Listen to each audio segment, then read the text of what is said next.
Alhamdulillah tabaraka wa ta'ala wa sallim salliman ala Rasulillah Muhammadin sallallahu alaihi wasallam. Wa sallallahu ala sayyidina Muhammadin al-Fatih lima ughliq wal khatim lima sabaq nasiril haqqi bil haqqi wal hadi ila siratikal mustaqim wa ala alihi haqqa qadrihi daril azim. Inna asdaqal hadits kitabullah khairul hadits Muhammadin sallallahu alaihi wasallam. Syarrul umuri muhdatsat wa kullu bid'atin dalalah kullu dalalatin finnar. Seperti biasa sudah kita praktekkan pada pertemuan sebelumnya waktu bermasa. Kita baca doa awal majelis sebelum kita kajian ya, terus nanti kita insyaallah tambah dengan doa tambah ilmu, ziyadatul ilm. Insyaallah ini kita dapatkan dari guru-guru kita semuanya. Mudah-mudahan ada keberkahan yang bisa datang dan bisa turun pada sore hari ini. Baik, kita baca bersama-sama. Mungkin saya pimpin saja. Bismillahirrahmanirrahim. Allahumma inni a'udzubika an adilla au udalla au azilla au uzalla au adlima au udlama au ajhala au yujhala alayya rabbi zidni ilman wa wasi' li fi rizqi wa barik li fima razaqtani waj'alni mahbuban fi qulubi ibadika wa azizan fi uyunihim waj'alni wajihan fid dunya wal akhirah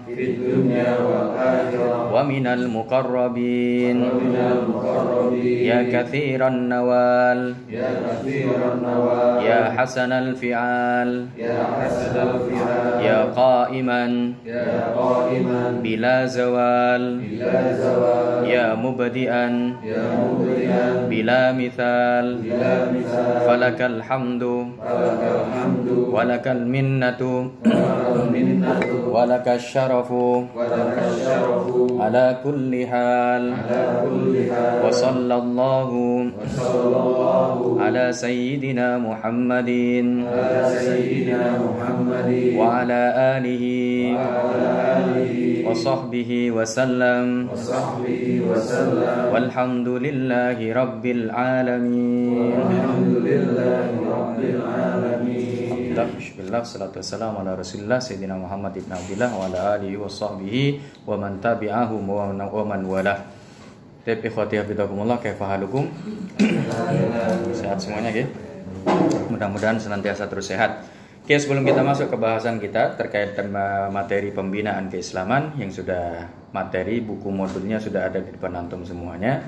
Nah, ini menjawab juga memberikan apa istilahnya? Kepuasan batin lah istilahnya atau rasa penasaran lah ya, terhadap apa yang sudah kita baca dan kita lakukan tadi. Kayaknya tadi ada yang agak kerjit-kerjit pas waktu dikiran. Kok ada bacaan agak aneh-aneh ini? Ya. Ada agak aneh-aneh ini ya.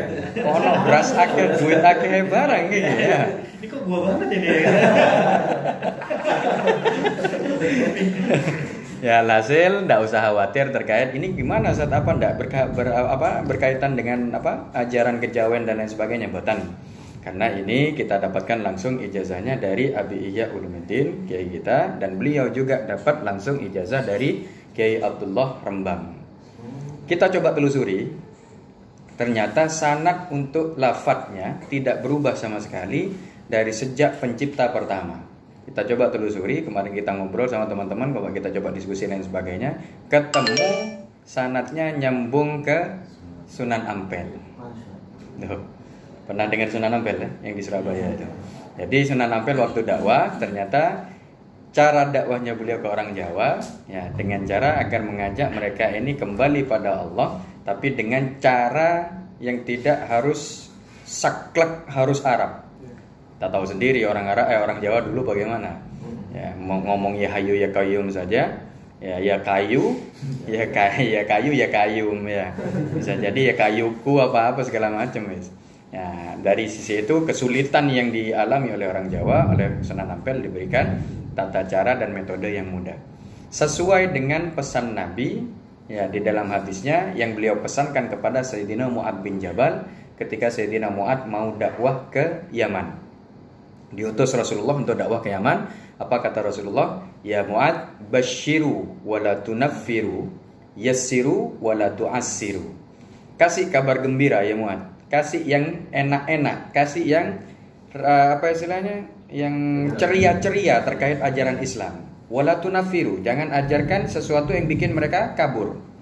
Makanya ajaran pertamanya Sayyidina Mu'adz itu bukan diajarkan terkait dengan jinayah atau hukuman-hukuman yang ada di dalam Islam. Awas, nyuri potong tangan, dah. Ya, yang diajarkan pertama terkait fadhailul a'mal. Kalau dengan baca ini nanti insya Allah akan dapat pahala dari Allah begini, sesuai sabda Nabi begini dan seterusnya. Itu. Yang kedua, yassiru wala tu'assiru. Permudah. Jangan dipersulit. Nah, permudah mereka dengan ajaran Islam, jangan dipersulit.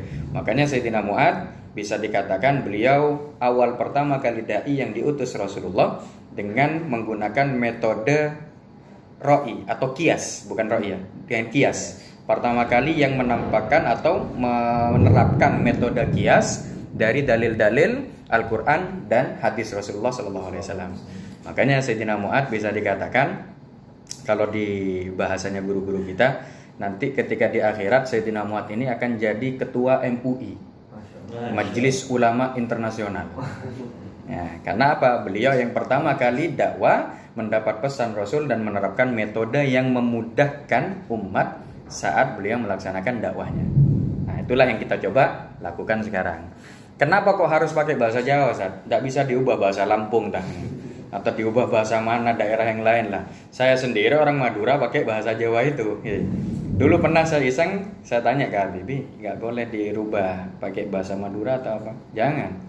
Ya, karena kita mencoba untuk mempraktekkan sesuai dari apa yang kita dapatkan. Makanya butuhnya sanad kan di sana. Jadi apa yang kita dapatkan ini sudah bulat itu dah. Ya, sama seperti amanah keilmuan yang kita lakukan sekarang. Yang kita coba untuk kaji sekarang, insya Allah sebagaimana yang saya dapatkan dari guru saya. Nah, dan beliau yang didapatkan juga dari gurunya. Terus didapatkan juga dari gurunya. Terus begitu nyambung. Makanya bulat, kita sampaikan secara bulat tanpa ada istilahnya apa ya, pemikiran dari kita sendiri. Ya paling nanti cuma bahasan kias, percontohan sesuai dengan perkembangan zaman saja. Ya seperti itu. Jadi itu yang terkait dengan amalan. Allahumma ya Rabbana cukupono luberono beras akeh duit akeh kanggo ngaji lunga haji barokai nabi wali. Lah jenengan kan orang Jawa rata-rata nggih. Ya yang orang Lampung pun paham terkait bahasa Jawa. Insyaallah gampang dimengerti lah.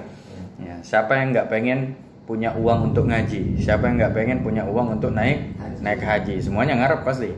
Ya arahnya begitu. Jadi bisa dikatakan ini hanya sebatas apa bisa dibilang dikiran yang sejatinya apa yang kita dikirkan itu berupa permohonan, permintaan, kita pasrahkan semuanya kepada Allah. Jadi bukan dari sisi diri kita sendiri yang pengen ini, pengen itu, enggak. Itu hanya bentuk bulatnya. Kalau diganti beras akeh diganti yang lain boleh enggak, Ustaz? Nah, ini maksud saya, kita ambil bulatnya di sisi itu. Kita memintanya dari bentuk gaya beras akeh, duit akeh. Terkait nanti Allah ngasihnya, pasti Allah ngasih sesuai kebutuhan kita. Kan begitu saja. Ya kita butuhnya mobil, Allah kasih mobil. Gak mungkin Allah kasih beras. Ya, arahnya mungkin begitu. Ya mungkin itu sekilas terkait dzikir jama'i yang kita dapatkan. Ini dzikir jama'i susunan dan tertib susunan dari dzikir-dzikir yang ada disusun langsung oleh Habib kita, Habib Ihya Ulumuddin. Saya dapat ijazah langsung dari beliau terkait dzikir jama'i ini. Pada sore hari ini, kalau antum mau mengamalkannya, maka sore hari ini saya ijazahkan kepada antum semuanya sesuai dengan ijazah yang saya dapatkan dari Habib Ihya Ulumuddin. Ajaztukum kama ajazani syaikhi wa murabbi Habib Ihya Ulumuddin ijazatan mubarakatan. Qulu qabilna. Katakan qabilna. Ya, seperti itu. Nah, ini tata cara ijazah doa atau keilmuan yang selama ini kita terapkan begitu. Ya, alhamdulillah. Monggo kalau mau mengamalkan tidak apa-apa, silakan dibaca bersama, tidak apa-apa, dibaca sendiri nggak apa-apa, dengan keluarga boleh, atau satu kelompok nggak masalah. Kalau di Pujan kita biasanya 2 orang pun setiap mau musyawarah, setiap mau kajian, 2 orang pun jadi kita baca nih. Ayo mulai dah, belum ada yang datang kayaknya nih. Ya udah nggak apa-apa lah, kita mulai berdua aja, mulai berdua. Seperti itu. Jadi ini sengaja kita coba istiqomahkan agar kiranya keutamaan yang kita dapatkan dari sisi zikir itu bisa kita terima juga, dan keberkahan yang ada bisa diturunkan oleh Allah. Keutamaan apa? Nah, sebelum kita masuk materi, keutamaan apa yang kita dapatkan kok kita harus memulainya dengan zikir? Ini yang pernah saya dapatkan dari guru kita juga, dari Abuya, pernah kita dapat secara langsung dari Abuya juga dapat. Ada sebuah hadis Rasul yang berbunyi begini. Innalillahi malaikatan sayyaratan fudala. Sesungguhnya Allah memiliki malaikat sayyarah yang senantiasa berkeliling. Fudala, yang mereka ini sangat mulia lah istilahnya. Fadil, afadil. Ya, fudala. Yabtaguna majalisat dzikri. Mereka senantiasa mencari majelis-majelis zikir.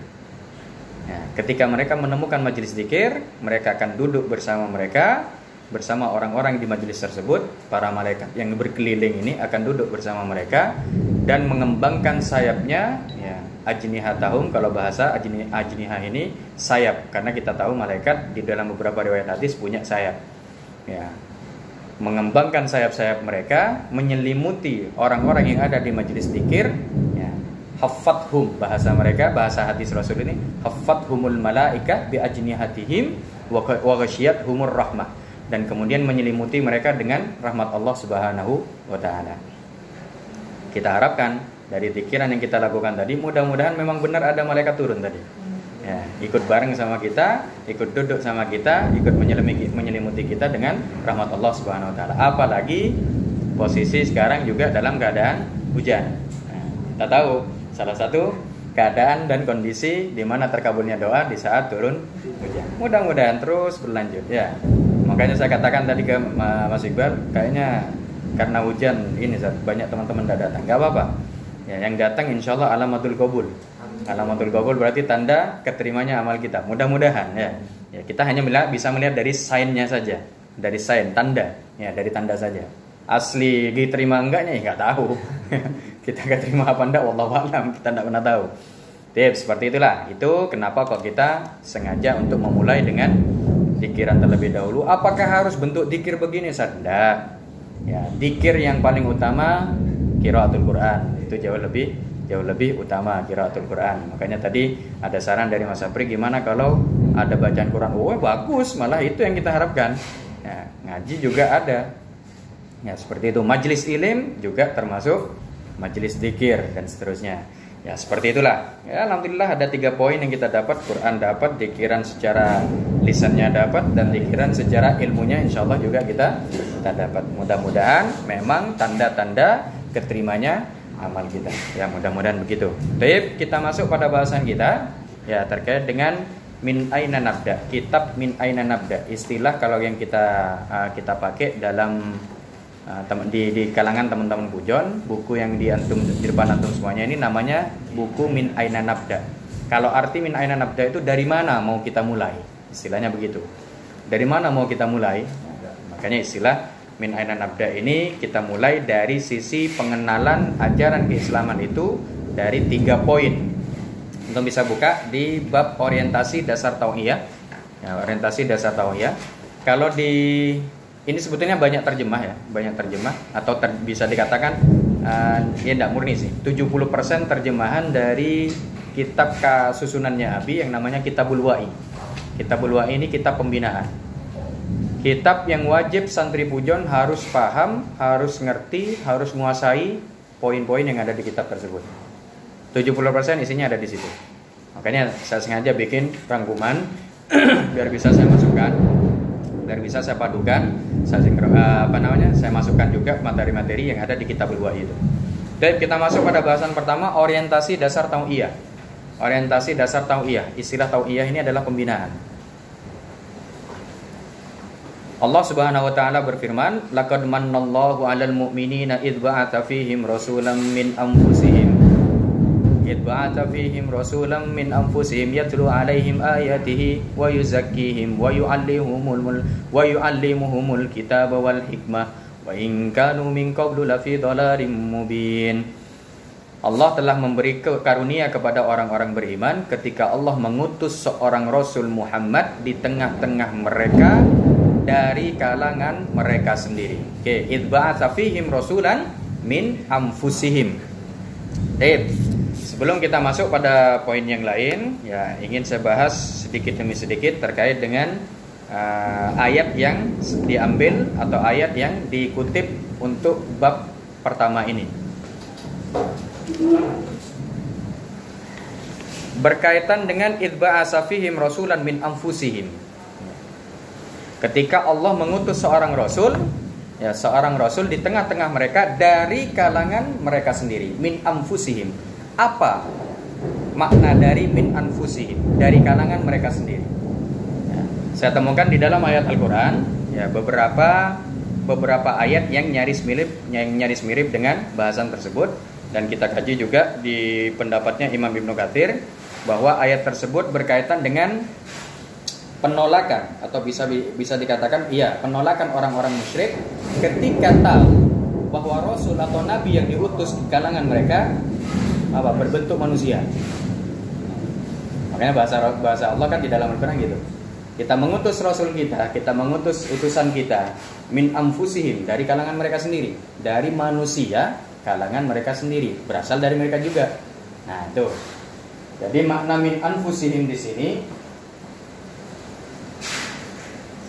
min anfusihim yang nyaris mirip dengan bahasan ayat ini ada di sekitar 11 ayat kita temukan. Nah, ada di 11 ayat. Beberapa di antaranya Allah memang memerintah langsung kepada Rasulullah untuk menyampaikan kepada kaum musyrik bahwa utusan yang diutus Allah itu memang benar-benar dari manusia. Sebagaimana disebutkan di surat Al-Kahfi, "Qul innama ana basyarum mithlukum." Nah, "Qul innama ana basyarum mithlukum." Tapi ada kelebihannya, apa itu? Ana basyarum mithlukum yuha ilayya. Tuh. Perbedaannya ada di sisi ini. Memang benar utusan Rasul itu adalah manusia, tapi ada kelebihannya. Apa itu? Beliau dapat wahyu. Samakah dengan manusia lainnya? Itu kemudian yang menjadi pembeda. Memang benar dari manusia. Innama ana basyarum mithlukum. Allah sendiri yang perintah ke Rasulullah, sampaikan ya Muhammad, sampaikan ya Rasul Muhammad, bahwasanya innama ana, ya ada sesungguhnya aku, kata Rasulullah Muhammad ini, sesungguhnya aku hanyalah manusia seperti kalian. Sama. Kita hanya manusia, sama persis seperti kalian. Kalian manusia, ya saya juga manusia. Nah, hanya perbedaannya yang disampaikan oleh Allah Subhanahu wa taala, perbedaan antara saya dengan kamu, saya dengan kalian adalah yuha ilayya. Saya dapat wahyu, sedangkan kalian tidak. Bahasa Rasul begitu. Nah, ini yang membuat perbedaan bahwa Rasulullah meskipun sama dari kalangan manusianya, dari jenis manusianya, tapi beliau berbeda dari sisi kualitas di dalam pandangan Allah Subhanahu wa taala. Baik. Kita masuk pada bahasan itu. Kita lanjutkan ayat berikutnya. Lanjutan kalimat di ayat tersebut di Ali Imran ayat 164 ini.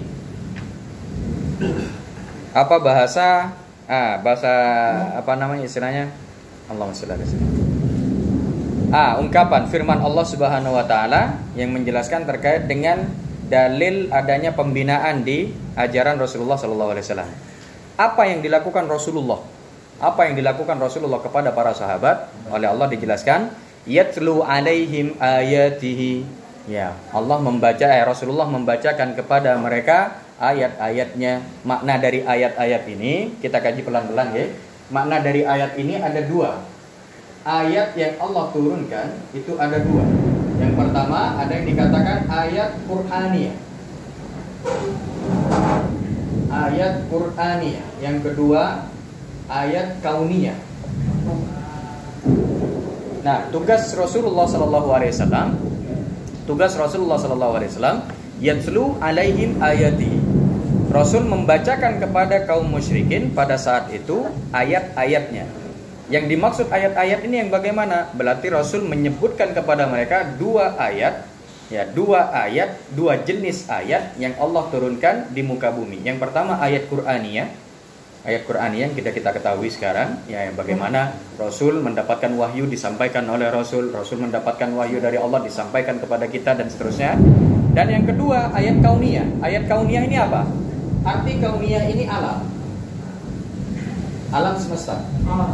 Arti dari kauniyah adalah alam semesta. Jadi Rasul tidak hanya membacakan ayat Qur'aniyah, ya, ayat Qur'aniyah yang ternyata ya kita ketahui hanya orang-orang yang beriman kepada Allah dan Rasulnya saja yang bisa menerima ayat Qur'aniyah ini.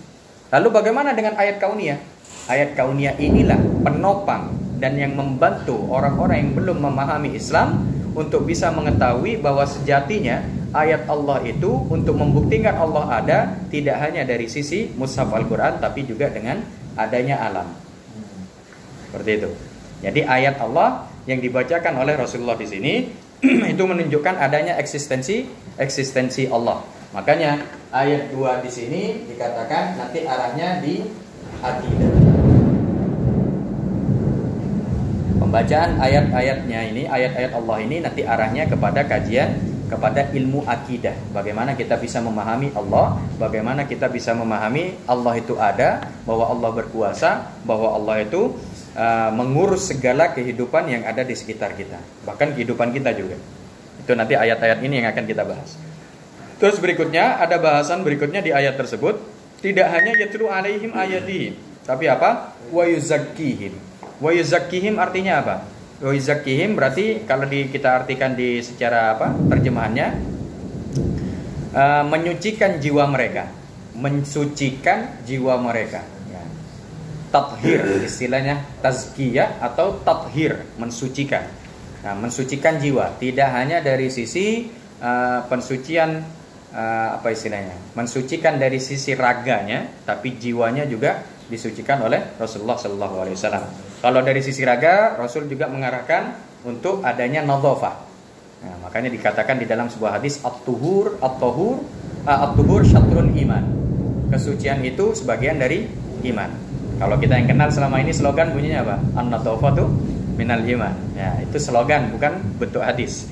Benarkah? Benar. Slogannya benar karena mengarah kepada apa yang disabdakan oleh Rasulullah terkait dengan sabda beliau yang berbunyi at-tuhuru syatrul iman. Tuhur atau kesucian itu sebagian dari iman. Baik. Masuk pada bahasan berikutnya wizakkihim.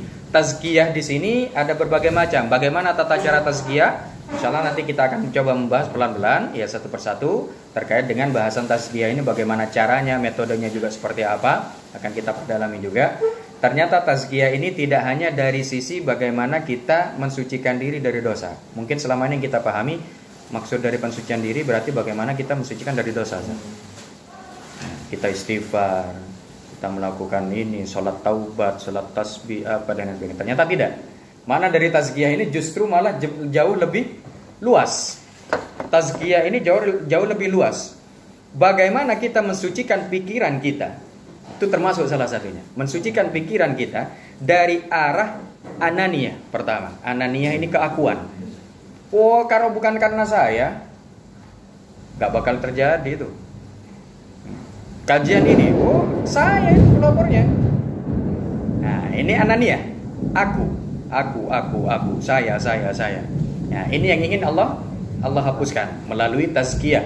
Metode tazkiyahnya Rasulullah sallallahu alaihi wasallam. Tidak hanya dosa, tapi itu yang ingin dihilangkan juga. Salah satunya. Berarti bisa dikatakan pensucian jiwa secara penuh, total. Bukan hanya dari sisi dosa saja. Itu seperti itu tazkiyah. Makanya kita akan temukan orang-orang yang ahli dalam tazkiyah, mereka tidak pernah mengunggulkan dirinya. Bahkan senantiasa kalau mereka dikatakan, Masya Allah Ustaz, kalau bukan karena antum Ustaz yang ini kayaknya sulit. Enggak, itu bukan kemampuan saya, itu Allah yang ngasih. Kalau Allah tidak nurunkan hidayah, saya ngomong 48 jam gak akan nyambung ke dia. Bahasanya pasti begitu. Bukan karena saya hanya menyampaikan aja. Apa yang disampaikan guru saya nyampaikan ini. Apa yang disampaikan oleh Rasulullah dulu, saya hanya nyampaikan saja. Tapi yang memberi kesadaran, yang memberi ini, itu kuasa Allah saja. Nah, sampai kita bisa temukan begitu. Berarti maknanya, apapun yang kita lakukan harus selalu berpedoman pada kekuatan Allah. Sama seperti yang kita kerjakan tadi. Ustaz, berangkat jam berapa? Insya Allah ini sudah perjalanan Mas Afri. Perjalanan dari dari Liman Benawi, dari Lampung Tengah. Kalau Allah tidak berkehendak, apa bisa jalan tadi? Nggak mungkin. Jangan kemudian kita mengatakan bisa lah, perjalanan segini gampang lah, 1 jam cuma nyampe lah. Gampang, saya biasa. Ini yang ingin dihilangkan, ya ingin dihilangkan. Memang dari sisi lisan itu sudah lumrah bagi kita. Ya lumrah lah, ini namanya hanya omongan begitu, nggak usah diambil hati lah, nggak usah dianggap serius. Bagi Rasulullah itu suatu hal yang serius, karena suatu kebiasaan yang ringan. Kalau itu dibiasakan terus, dia akan bisa menjadi karakter. Ketika dia sudah menjadi karakter, dia akan bercokol di hatinya. Maka ketika melakukan sesuatu, dia bisa jadi arah ujung-ujungnya nanti. Nah, karena cerdasnya setan juga ya, kita mengatakan cerdasnya setan, digoda begini, akhirnya sampai melupakan bahwa setiap apa yang kita lakukan, di situ ada kuasa Allah yang juga menyertai. Itu tazkiyah. Makanya bahasan tazkiyah ini memang agak panjang. Ya sempat kita ngobrol sama Mas Rey ya. Sama Mas Rey ini, tazkiyah ini bahasan tentang apa, Ustaz? Ilmu tasawuf ya? Iya, ilmu tasawuf. Istilah ulama sekarang tasawuf. Kalau di zamannya Rasul dulu istilahnya tazkiyah, ya. Kayak seperti apa contoh orang yang mendapatkan tazkiyah? Salah satunya ada sahabat yang namanya Sayyidina Umar. Sayyidina Umar itu memang tugasnya di samping Rasul sebagai apa? Bisa dikatakan kalau sekarang lah Panglima TNI lah. Ya, sebagai Panglima TNI. Jadi memang beliau ada di samping Rasul untuk bikin musuh gentar. Orang kafir gentar, orang munafik pun gentar. Jadi ketika ada datang maju ke Rasulullah, ya ada satu kisah yang pernah saya dapatkan. Ada satu orang kafir datang ke Rasulullah, nanya tentang Islam, terkait ini, diskusi tentang Islam, tapi belum mau masuk Islam. Dia mau balik lagi ke Mekah. Di masa Sulhul Hudaybiyah, apa istilahnya, gencatan senjata yang 10 tahun itu. Nah, dia datang ke Madinah, tapi belum mau masuk Islam. Dia mau keluar, izin ke Rasulullah. Sudah nanti kapan-kapan, insya Allah nanti kalau saya ada hidayah, bahasa dia ada hidayah, nanti akan saya masuk Islam, saya datang lagi. Dia mau keluar ke Madinah, mau balik lagi lah, mau keluar dari Madinah, mau balik lagi ke Mekah. Sebelum keluar Madinah ketemu Sayyidina Umar. Waktu itu Sayyidina Umar nggak dampingi Rasul, karena kalau dampingi Rasul pasti sama Rasul tenang, diam. Sayyidina Umar itu ya. Jadi ketika dia sudah keluar, mau nyaris keluar gerbang Madinah, Sayyidina Umar nyamperin. Ente nampakkan kaki keluar gerbang Madinah, saya bunuh. Kata Sayyidina Umar. Kenapa kau mau dibunuh sama dia? Dia kan masih kafir.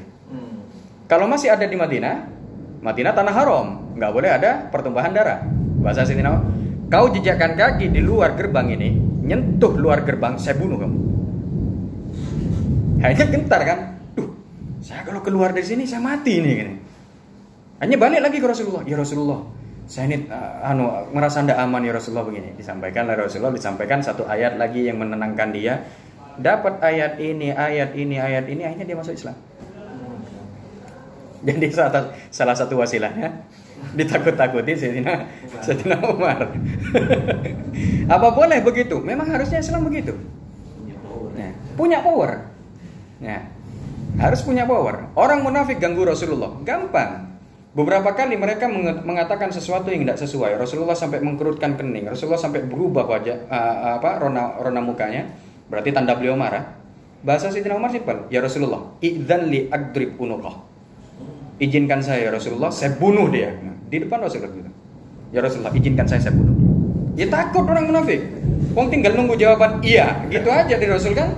Kalau Rasul ngomong iya, habis dia. Selesai dia. Tapi Rasulullah tenang kemarin. Tenang. Berarti seakan-akan apa?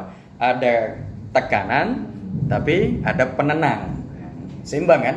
Nah, itu yang dibutuhkan orang-orang yang lagi dalam posisi takut, posisi khawatir, begini, ragu apa dan sebagainya. Ada tekanan dari Sayyidina Umar, penenang dari Rasulullah. Masuklah Islam dia. Begitu. Ada power terus begitu. Makanya Sayyidina Umar kelihatan beliau ini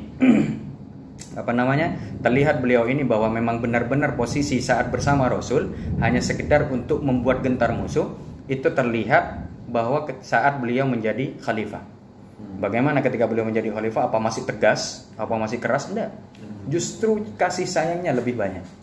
Berarti saat itu memang tugasnya sebagai panglima TNI istilahnya ya. harus ditakuti. Musuh jangan sampai berani ke Rasulullah. Ini bahasanya Sayyidina Umar, kalau ada orang datang bikin mangkel Rasul, satu kata itu dah. Ya Rasulullah, izinkan saya bunuh. Nanti tinggal nunggu jawaban Rasul. Iya, gitu aja sudah selesai orang ini. Ya, itu bahasan. Sayyidina Umar juga mendapatkan pembinaan tazkiyah dari Rasul sampai kerasnya Sayyidina Umar itu sampai ada di satu riwayat disebutkan Sayyidina Umar ngomong ke Rasulullah sampai tidak terdengar. Sampai nyaris tidak terdengar. Bahkan Rasulullah sampai begini. Bagaimana Umar? Padahal saking kerasnya. Hingga ada yang mengatakan dari sisi mubalaghah ya, bisa dikatakan bahasa lebay lah kalau kata kita. Sayyidina Umar kalau sudah teriak jarak 2 kilo kedengar. Nah, ini bahasa lebay aja ya. Mananya apa?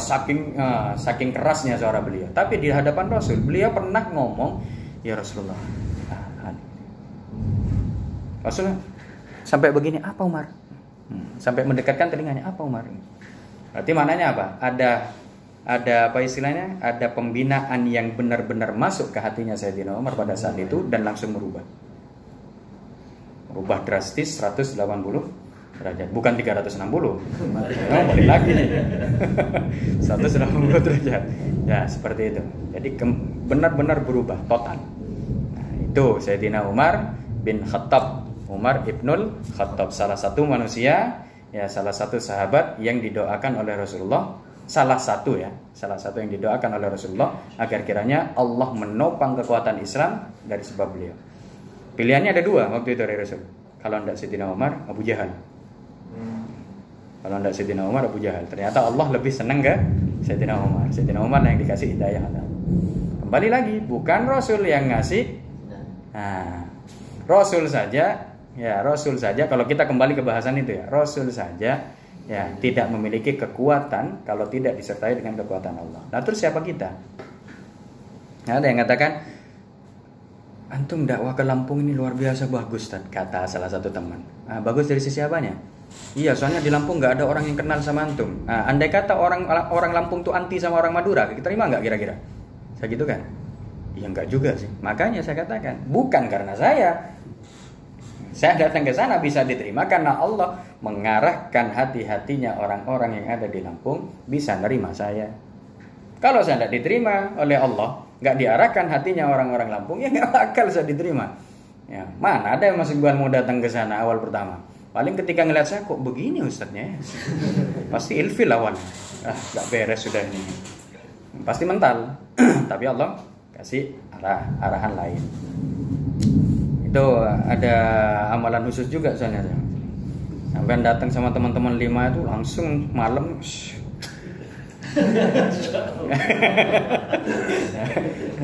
Pengen tahu caranya nanti di akhir.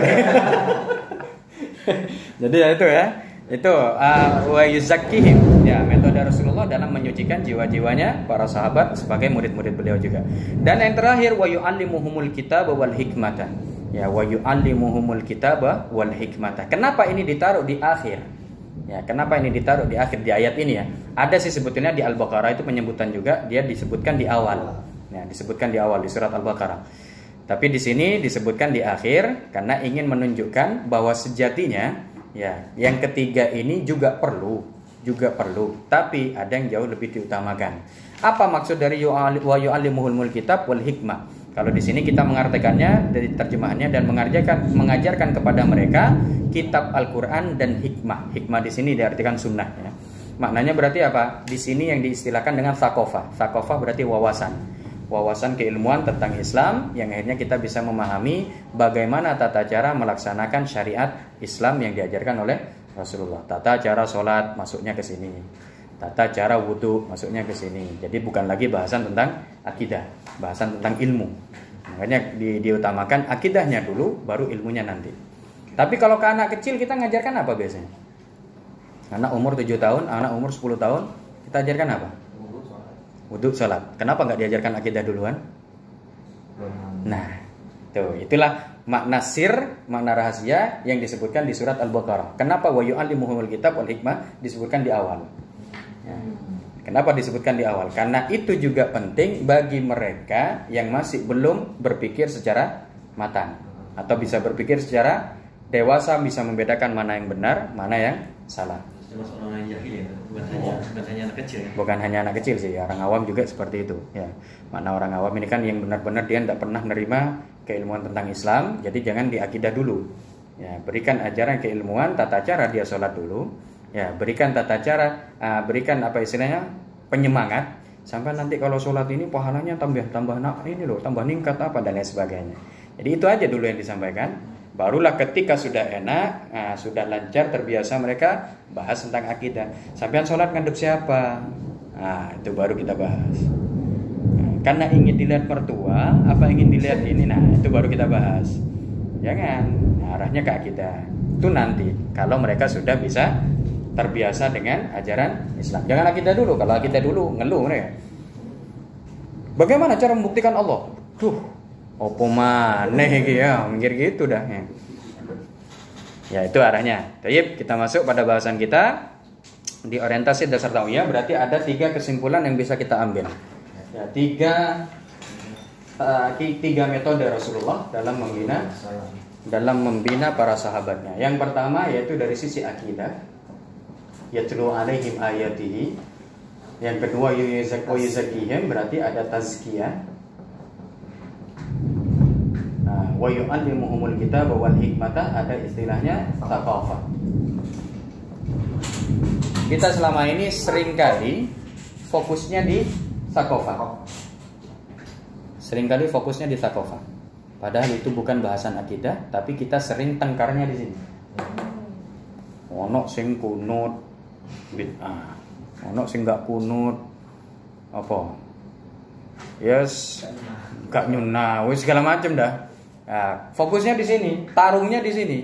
Padahal sejatinya kita punya tugas yang lebih besar, bagaimana ini akidah ini bisa menyebar di seluruh umat manusia. Aslinya itu yang harusnya kita fokus. Tapi kita banyak fokus di thaqafahnya. Padahal thaqafah ini gampang. Tinggal fokus ngaji 2 tahun aja wis. Ya gak selesai sih. Cuma setidaknya paham lah secara garis besarnya. Orientasinya berubah. Garis besarnya paham. Kalau untuk bahasan thaqafah. Tapi untuk memahami akidah, wah ini karena berkaitan dengan kehidupan kita sehari-hari nanti. Makanya kita sering ketemu kalau kita masuk ke satu daerah, di sana ada ada masjid yang luar biasa bagus, jemaahnya ini ketika kita ketemu sama tokohnya sama ini dan ya, kebanyakan mereka melakukan muhbitun li amali, melakukan sesuatu yang bisa menghapus amal-amal mereka. Dengan cara apa? Kita ketemu, ngobrol, keluarlah bahasa mereka. Dulu di sini tidak ada masjid, Ustaz. Yang memprakarsa itu saya di sini. Itu muhbitul li amal, tanpa dia sadari. Menghilangkan pahala amal mereka tanpa mereka sadari. Kenapa? Karena sudah berkaitan dengan keakuan. Bukan tidak lagi, ya alhamdulillah Ustaz, atas izin Allah, ya Allah kasih kuasanya, ya Allah masih sayang sama orang-orang desa sini, akhirnya diberikanlah bantuan berupa masjid ini. Ya ini bantuan dari masyarakat semuanya, tanpa sedikit pun mengatakan ini jasa saya. Jasa gimana? Yang kerja saja tukang. Kan begitu. Kadang tukangnya nggak mau diminta bayaran, justru tukang itu yang selamat. Dia habis kerja bantu, mau dibayar nggak mau, sudah nggak apa-apa saya ikhlas. Habis itu ngilang. Ya, habis itu ngilang, dia kerja tempat lain. Amalnya tetap dia. Orang sholat di sana tetap nyambung ke dia. Tapi yang orang ini kalau saya nggak bikin proposal lulusan, nggak bisa. Ya alhamdulillah saya kenal sama orang DPR ini, saya kenal sama, saya mikir ya Allah kasihan orang. Tanpa dia sadari. Itu gimana dengan kalau melakukan dengan tanpa kesadaran itu, Ustaz? Apa hilang? Sama, hilang juga. Terus gimana cara kita kasih tahu tapi perlahan, jangan langsung secara total. Sampai ini ngilangin amal, Pak. Langsung jadi musuh. Blacklist langsung nama kita, ya. Pelan-pelan, enggak apa-apa. Mungkin nanti lama-lama dia sadar, dia istighfar, amal bisa balik lagi lah. Ya mudah-mudahan begitu. Ya, itu arahnya. Jadi 3 ini, akidah, tazkiyah dan thaqafah, inilah yang dikatakan nanti manhajut tarbiyah, metode tarbiyah Rasulullah.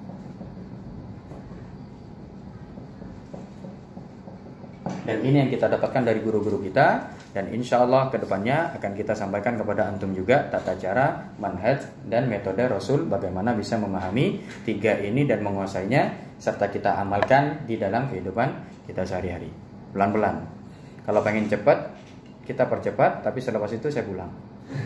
Kan selesai sudah. Ya, kita pelan-pelan aja, nggak apa-apa. Yang penting kita dapat ngaji sedikit, kita bisa ngamalkan, itu aja yang paling intinya. Ya. Baik, kita lanjutkan. Ini maghribnya jam 6 ya? Jam 6. Oke, enggak apa-apa. Pelan. Oke, bismillahirrahmanirrahim.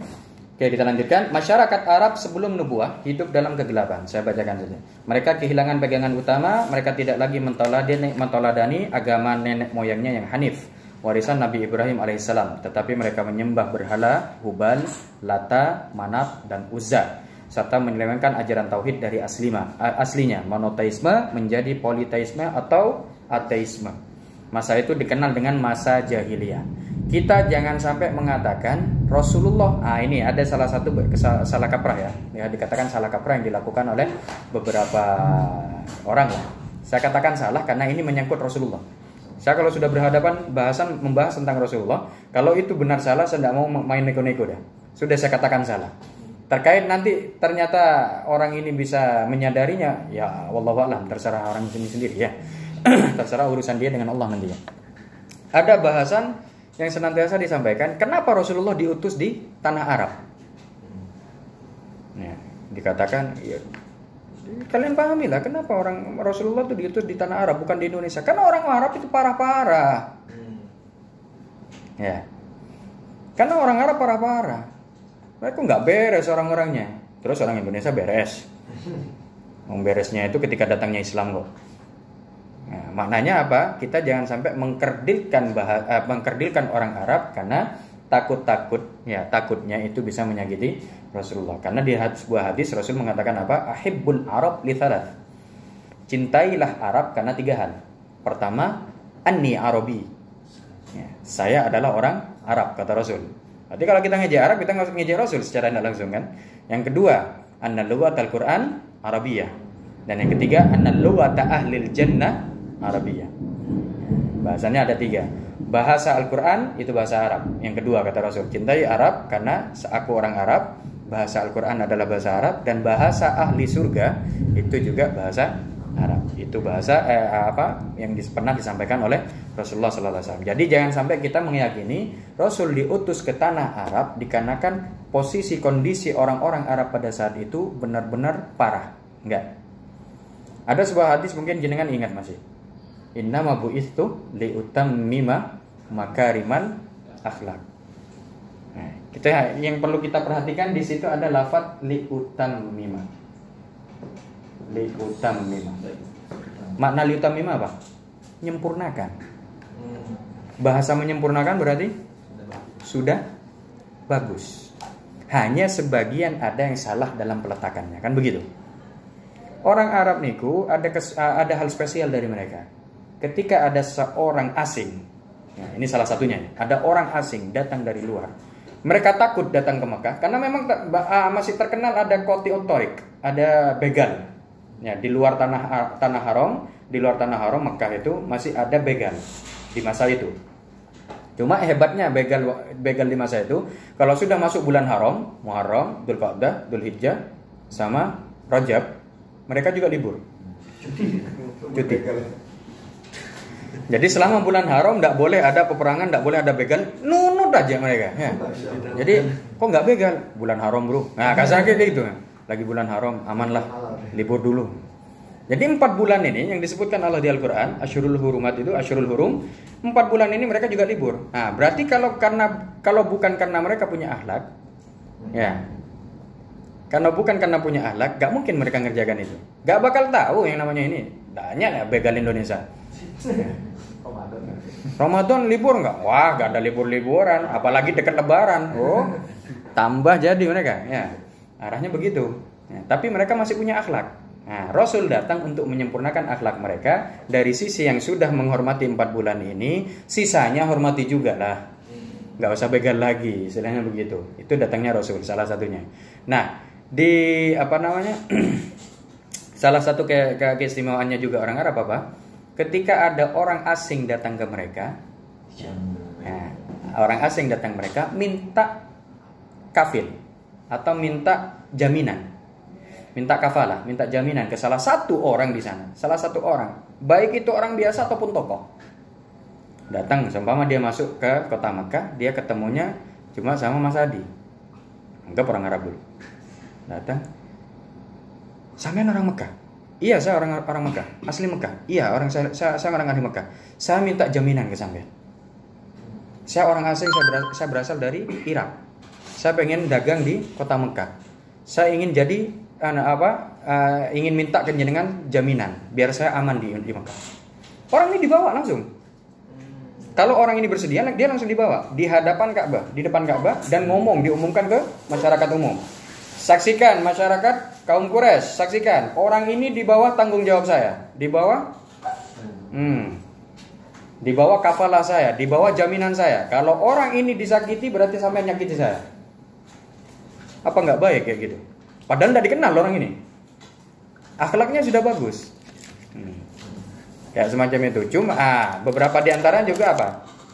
Beberapa di antaranya mereka kalau sudah bahasan terkait membela hak saudara, membela hak kaum, tinggi luar biasa. Tapi salah satu ungkapan mereka nyaris sama dengan ungkapan Rasul di dalam hadisnya, unsur akhaka dzaliman aw madluman. Itu sama. Ungkapan mereka juga begitu. Bantulah saudaramu ketika mereka dalam keadaan zalim dan atau mereka dalam keadaan didolimi. Nah, cuma mereka mengambil dohir hadis, bukan dohir hadis. Memang itu belum Rasul belum bersabda. Mereka mengambil dohir dari lafaz itu. Jadi kalau ada saudaranya dolim, dibantu dah, dibela tetap.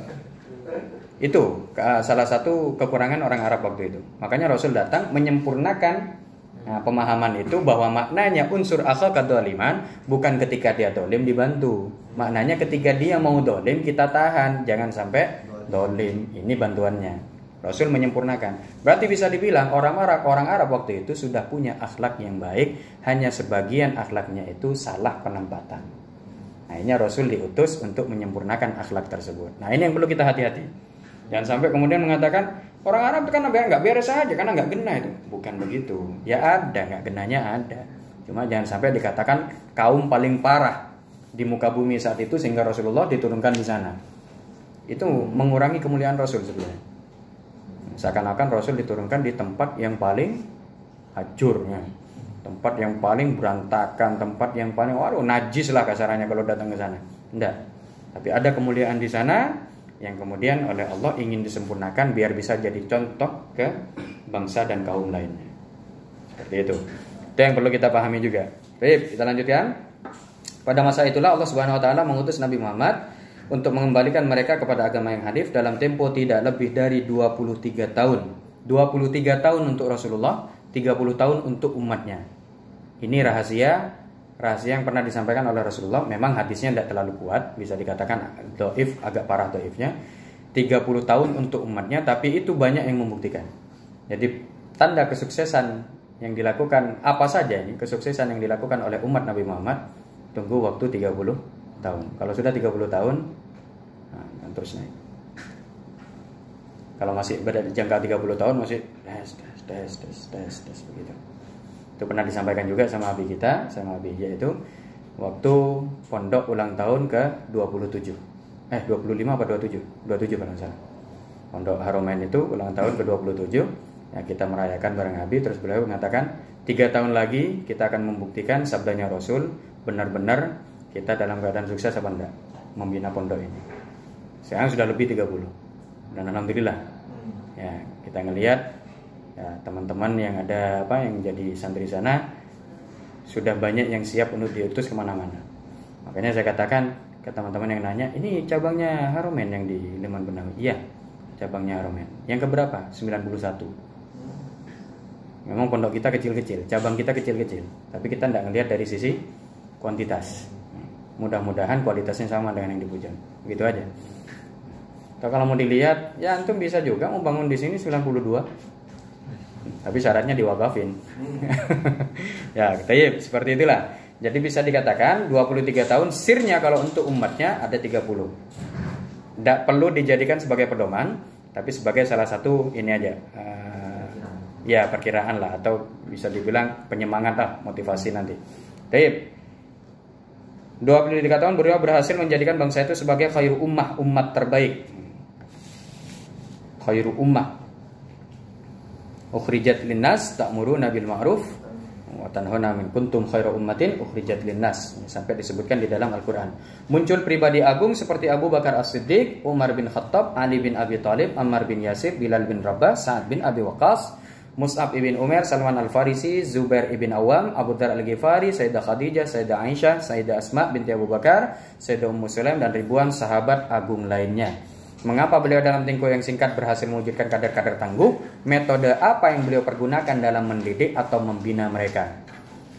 Sayyidina Abu Bakar As-Siddiq, fananya ke Rasulullah, istilah kita kalau di dalam ilmu tasawuf fana. Fana ini berarti sudah tidak ada lagi penggunaan otak. Maksudnya bukan berarti apa ya, bahlul, enggak. Maksudnya itu kalau sudah berkaitan dengan Rasulullah, beliau nggak mempertanyakan, ya Rasul kenapa kok begini, enggak. Kalau sudah Rasul mengatakan ke barat, itu ke barat. Di barat ada apa? Wallahu a'lam, nggak mau tahu wis. Rasul nyuruh berangkat, angkat batu, sumpah, angkat batu itu, angkat, nggak tahu di bawahnya ada emas apa ada ular, nggak tahu. Pokoknya ini Sayyidina Abu Bakar begitu. Makanya ketika perjanjian Hudaybiyah, ini perjanjian yang fenomenal, sampai banyak yang mengatakan perjanjian Hudaybiyah, dohirnya yang di kalangan para sahabat melihat waktu itu kerugian ada di pihak Islam. Posisi waktu itu. Nah, gencatan senjata 10 tahun, oke. Tapi kalau ada orang Mekah yang mau masuk Islam datang ke Madinah, mereka harus dikembalikan lagi ke Mekah. Kalau ada orang Madinah yang mau kembali lagi ke Mekah, mau kembali lagi menjadi musyrik, maka tidak perlu untuk dikembalikan ke Madinah. Sekilas merugikan. Loh, kok bisa ngene? Merugikan. Sayyidina Umar yang waktu itu sangat gencar protes karena Sayyidina Umar masih menggunakan otaknya, menggunakan akalnya waktu itu. Nanya ke Sayyidina Abu Bakar, "Ya Abu Bakar, ini ngerugikan kita, ini gimana ini?" Ya, ente enggak mau ngomong ke Rasulullah. Apa kata Sayyidina Abu Bakar? "Ya Umar, innahu Rasulullah." Ya, innahu Rasulullah. Beliau Rasulullah. Gak puas Sayyidina Umar. Aduh, gimana ini? Kok cuma gini tok ngomongnya. Datang ke Rasulullah, "Ya Rasulullah, ini bukannya gini merugikan kita ya Rasulullah, ini banyak merugikan kaum muslimin." "Ya Umar," kata Rasulullah, "Inni Rasulullah." Ya Umar, saya Rasulullah. Cuma itu aja jawabannya Rasul. Berarti maknanya Sayyidina Abu Bakar memang benar-benar full, penuh ke Rasul. Kalau Rasul mengatakan hijrah sekarang, jangan ditawar. Enggak, besok aja ya Rasul. Sekarang kayaknya tanggal merah. Enggak ada penawaran. Langsung berangkat. Nah, itu yang coba dipraktekkan oleh Abi Ihya juga ketika beliau mendapat perintah apapun dari Abu Ihya. Beberapa kisah yang pernah kita dapatkan. Jam 1 malam, berarti di Mekah sekitar habis sisa, sekitar jam 8-an. Abu ya nelpon ke Abi Ihya. "Ya Ihya, nama Abu ya, jam 1 malam. Nama Abu ya,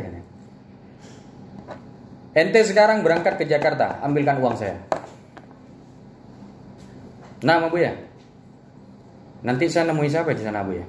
Nah, nanti ada salah satu santri saya di sana yang namanya Fulan. Oh, dia Abu ya. Ya udah, salam tutup, langsung nelpon sopirnya. Berangkat sekarang juga. Jadi bukan nunggu besok lah, habis subuh lah. Nah, enggak. Tutup telepon, berangkat sekarang juga. Enggak ganti baju beliau.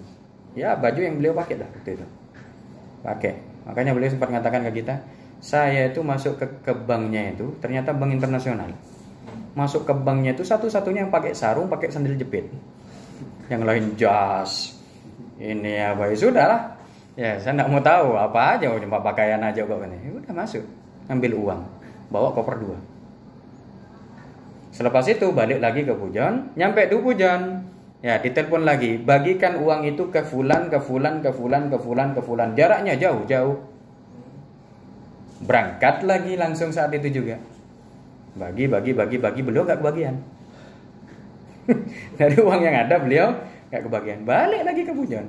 Kalau secara hitung-hitungan sudah bensinnya apa lain sebagainya nggak diganti sama Buya. Nah, udah berangkat aja. Nah, beliau fana sudah, apapun udah Buya merintah gini sudah jalan. Satu waktu datang lagi nggak ingat, Abuya nggak ingat. Dalam artian memang sengaja mungkin ngetes. Jadi apapun yang dikeluarkan oleh Abu Yahya waktu itu nggak diganti sama sekali sama Abuya. Datang kiriman lagi, paket, isinya kurma yang kotaan begini tuh, kecil-kecil kan, kotaan kecil. Ya paling sekitar 250 graman lah, kurma gitu. Jadi dikasih Abuya satu persatu, dikasih catatan. Kurma ini untuk fulan, yang ini untuk fulan, ini untuk fulan, ini untuk fulan, santrinya. Beliau nggak ada lagi. Namanya Abi nggak ada lagi di situ. Coba antum bayangkan, ke Bondowoso dari Pujon cuma ngantarkan kurma segini. Ke Bondowoso ngantarkan kurma segini. Berangkat. Habis itu dari Bondowoso kemana? Ke Sragen. Habis dari Sragen kemana? Ke sini. Wes pindah-pindah wes. Kayaknya wes Jawa Timur, Jawa Tengah itu wes tempat udah kelilingnya Abi itu. Hanya ngantarkan sekotak kecil. Tapi alhamdulillah jalan. Akhirnya ada kesempatan Abuya turun ke Indonesia. Ya, turun ke Indonesia, nyampe ke Pujon, disampaikan. Iya, kamu ngambil kemarin. Lah Abuya. Buat apa saya ngambil Abuya? Nama saya nggak ada kok. Abuya ketawa. Oke, sekarang kamu minta apa? Bahasanya Abuya, ingin apa? Nyenengin. Sekarang kamu minta apa? Nggak Abuya, saya minta doa. Selain doa, kalau doa pasti saya doakan. Enggak, selain doa, kamu minta apa sekarang? Enggak, Abuya doa. Selain doa Abuya, gitu doa aja. Itu yang diminta, doa Abuyanya. Doa keberkahan maksudnya. Ya Abuya padahal waktu itu apa? Andai kata minta, kalau bahasanya Abuya, andai kata saya waktu itu minta uang. Ya Abuya, saya minta uang untuk bangun ini, langsung dikasih sama Abuya. Nah, nih. Langsung dikasih, tapi enggak. Kalau saya minta uang habis saat itu juga, kata Abuya. Tapi saya minta doa. Jadi lihat sekarang Pondok Pujon kayak apa kan? Ini karena doa ini, makanya saya tidak minta uang. Ini karena doa kan. Bahasanya seperti itu.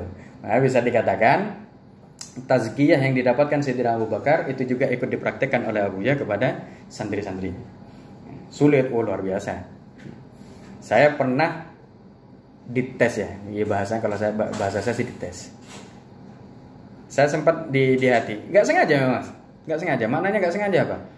Kita punya keinginan, saya mau fana, apapun diperintah sama Abi, saya berangkat. Cuma kadang secara otomatis mulut kita nih ngomong, kayak nego, ini apa enggak ini aja, apa enggak ini, kadang keluar sendiri. Soalnya waktu di Dompu saya pernah begitu. Ya memang sih kalau secara akal nggak masuk memang. Kamis sore saya ditelepon Abi, Zi, besok balik. Tugas kamu selesai di Dompu, di Sumbawa nih. Besok balik.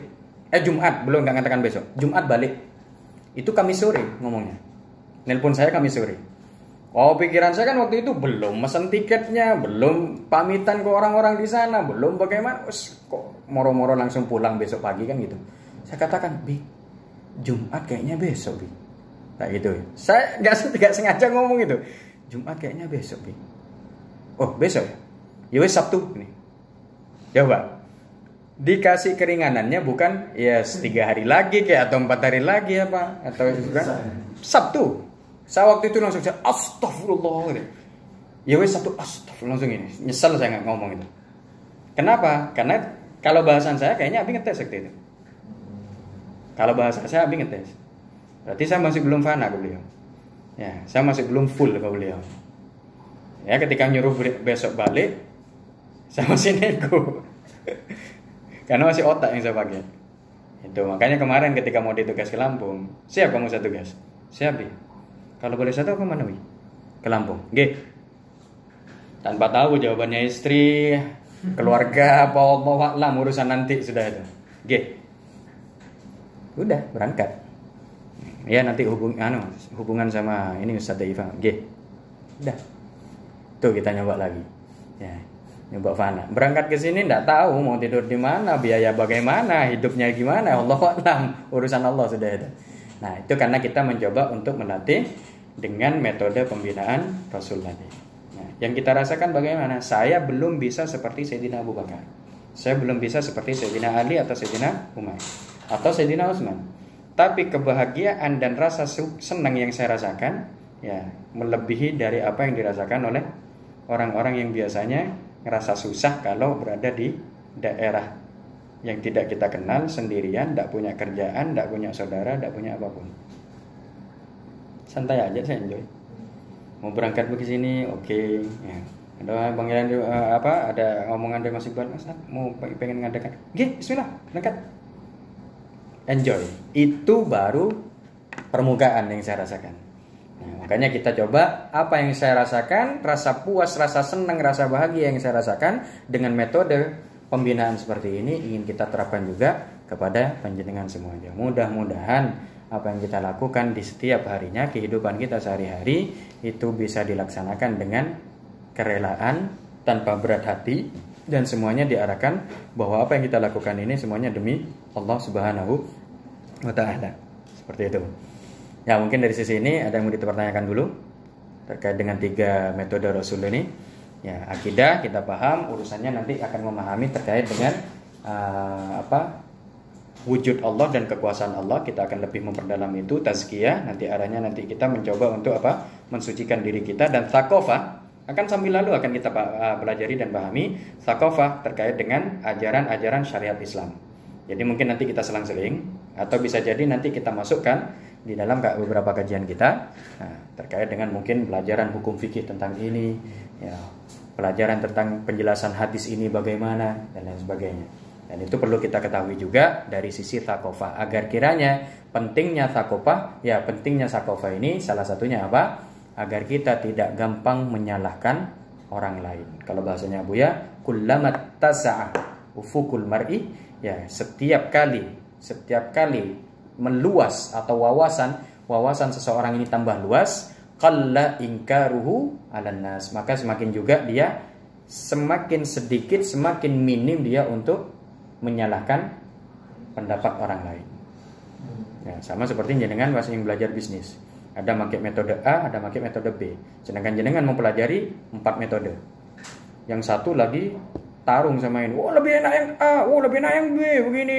Jenengan datang, pasti ketawa doang. Iya enggak? Ngelihat dia, Allah, yang diributkan loh sama-sama benar. Ya, yang diributin loh metodenya sama-sama benar. Kan tinggal lihat aja. Yang cocoknya pangsa pasar yang A apa yang B, kan gitu aja. Pasti ketawa. Sama seperti seseorang yang meributkan antara urusan kunut atau tidak. Itu kalau saya ngelihat ada orang diskusi, waduh, dalilnya begini, saya cuma ketawa tok. Ya Allah, ternyata ini yang kita ributkan selama ini. Ketawa doang. Kenapa? Karena kita sama-sama paham. Ya seperti itulah, itu urusan tsaqafah. Nah, makanya insya Allah kita sambil lalu pelajari seperti yang diminta siapa pertama kali kita ketemu, Mas Apri apa siapa itu? Yang bilang pengen mempelajari terkait salah satunya juga hukum muamalah di dalam Islam, ya. Siapa itu waktu itu yang minta? Mas Akbar apa? Ya hasil itulah salah satunya yang ingin memperdalam juga terkait dengan kajian fikih yang bisa menopang bisa dikatakan menopang pekerjaan atau amalia kita sehari-hari biar tepat sasaran sesuai syariat yang diajarkan oleh Rasulullah SAW. Ya mungkin ada yang mau ditanyakan terkait ini? Mangga. Ustaz mau tanya tentang akidah terus tasawuf dan fikih itu, apakah kita merujuk ke satu mazhab ataukah kita mau belajar banyak mazhab? Kita pelajari semua mazhab. Biar tujuannya dari sisi apa? Agar kita tidak gampang menyalahkan pendapat orang lain. Tapi jangan minta terlalu dalam. Kajian mazhab itu kalau mau minta yang dalam berat. Saya saja masih pusing kadang. Kita ngambil permukaan saja. Gimana menurut pendapat imam ini? Gimana pendapat imam ini? Gimana pendapat imam ini? Begitu saja dulu, ya. Ya, kalau terkait apa alasannya imam ini? Apa metode pengumpulan dalilnya? Apa metode pengambilan kesimpulannya? Oh, ruwet, benar-benar ruwet. Apalagi kalau masuk ke bahasan kaidah apa yang dipakai? Aduh, udah. Nanti masuknya ke usul fiqh gitu. Ini bukan jualan ngaji lagi, alim ngaji.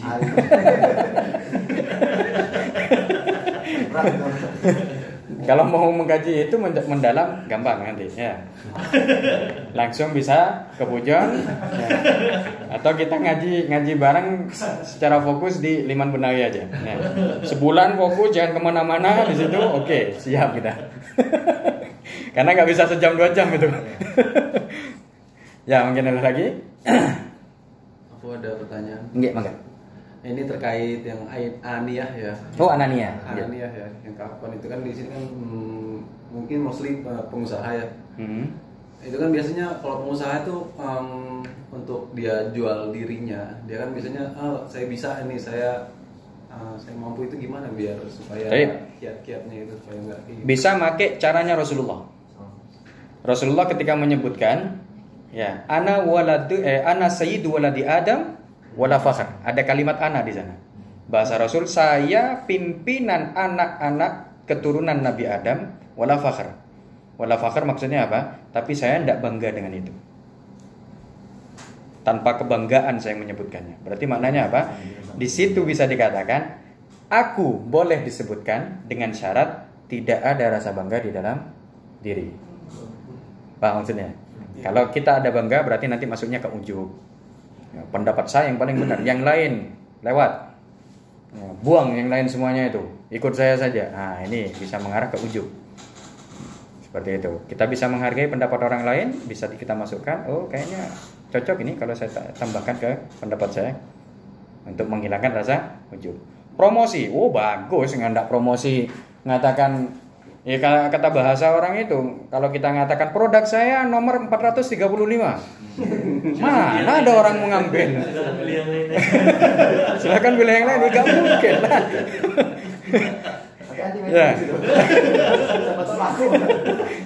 Ya kita mau tidak mau ingin menunjukkan keunggulan produk kita, keunggulan pendapat kita tetap. Ya, kita mengatakan ya ini pendapat saya begini, saya, tapi tanpa dengan syarat apa? Tanpa didasari dengan adanya kebanggaan atau ujub, bangga diri. Ya, hanya pendapat saya yang paling benar ini, nggak ada yang lain. Ya. Itu bahaya kalau sudah diikuti situ. Itulah syaratnya kalau kita ingin menyebutkan diri kita. Makanya di Islam itu sebetulnya ada. Ya, biasanya kalau kita lihat di kebiasaan orang-orang Arab itu orang-orang mana? Orang Eropa ataupun orang Amerika, ketika mereka ditanya, ada yang ahli ini di sini? Ada yang ahli anggaplah ya ada yang bisa hacking sistem ini? Mereka pasti ngacung ya. Saya bisa. Maknanya itu bukan ingin membanggakan. Oh, saya bisa, enggak. Tapi ingin menunjukkan bahwa saya bisa manfaat. Nah, Islam itu seperti itu juga sebetulnya. Siapa yang bisa mengatur strategi sekarang? Sayyidina Khalid pasti maju. Saya Rasulullah. Sayyidina Khalid bin Walid, ahli strategi perang. Beliau selalu maju ketika diminta untuk mengatur strategi perang. Maju pasti. Tapi beliau tidak ada rasa bangga diri. Hanya ingin manfaat saja. Seperti itu. Ya, kalau kayak semacam kita, antum mau ikut saya, oh saya punya sanad. Kayak semacam ke saya punya sanad dari Abi, Abuya, oh Rasulullah sampai. Itu kalau saya menyampaikannya dengan bangga diri, apa bedanya saya dengan setan? Makanya saya menyampaikan ini agar kiranya saya bisa memberi manfaat. Monggo kita ngaji, antum gak usah ragu. Kenapa? Karena saya pun tidak ragu sama guru saya. Beliau punya sanad dan alhamdulillah saya juga ikut jadi muridnya. Kayak semacam itu. Ananiyah. Arahnya karena ada syarat apa tadi? Dia ikut bangga diri. Begitu saja. Bisa dipahami ya? Ya, alhamdulillah. Sudah ada yang berbuka puasa, mangga dipersilakan. Yang mau ikut serta buka puasa,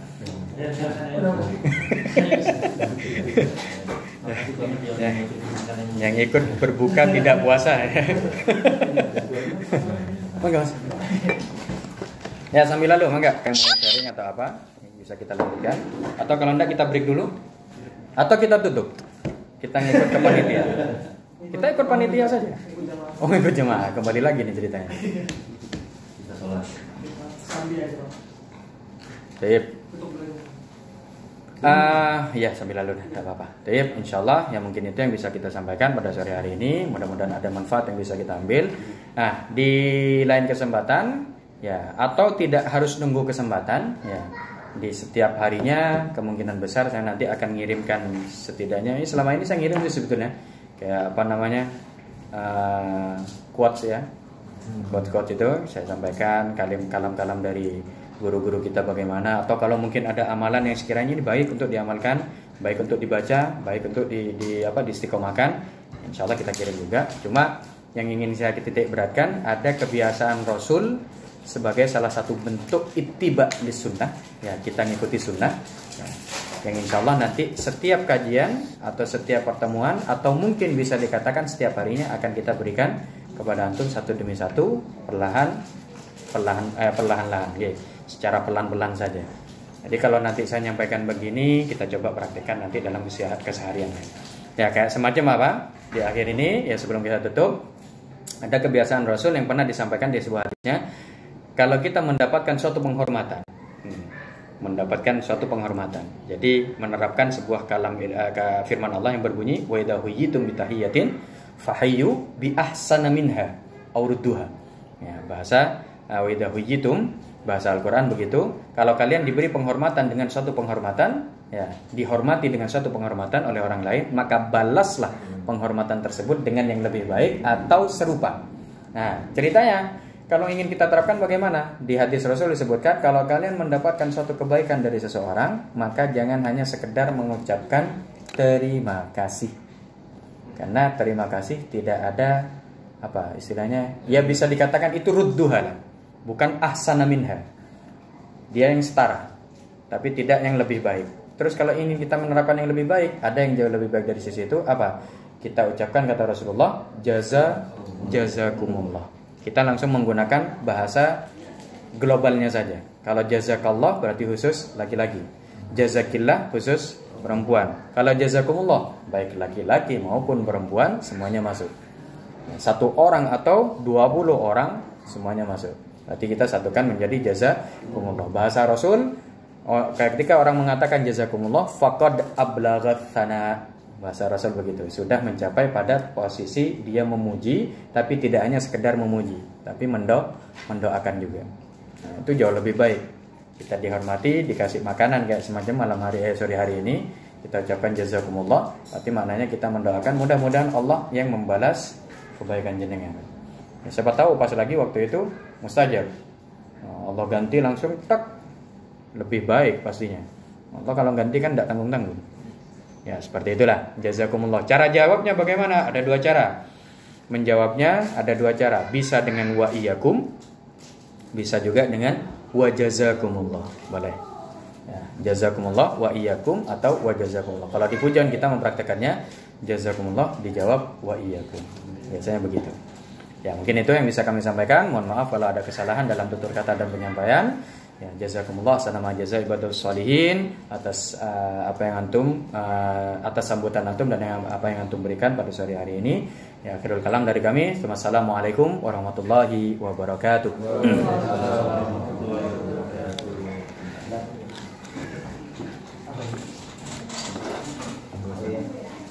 Baik,